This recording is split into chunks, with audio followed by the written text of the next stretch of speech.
Takže zdravím všetkých herných hráčov, vítajte pri mojom prvom komentovanom vlastne videjku a jedná sa o informačky zo servera.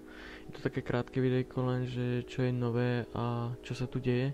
Kto nemá prístup, kto nemá Java v počítači a nemôže sa sem dostať. Bolo zmenený ten Pong vlastne, čo sa už o tom hovorilo aj na forkách, ten Pong 2.2.0 a ten už som ako tak skúšal. Ale to už asi videli všetci, aj čo sa týkalo fotiek, čo sa týkalo komentárov na forka a tak. No ale druhá vec, ktorú zmenili, je vlastne ponuka v obchode. Je taká prehľadnejšia, novšia. Takže mne sa páči viac.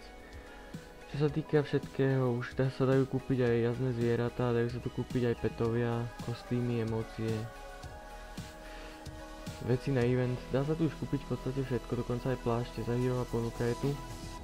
Aj unikáty nejaké, a farby, kamene, tie ostávajú.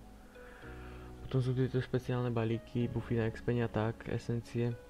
No a tiež sa dá takto isto nakupovať aj herná mena, čo je, by som povedal, super.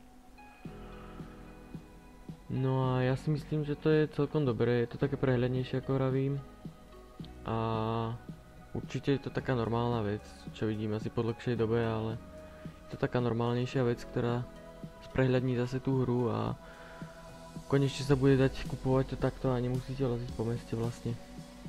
No, takže ďakujem, že ste si pozreli toto videjko, vravím, je to len také kratšie informačka z test serveru.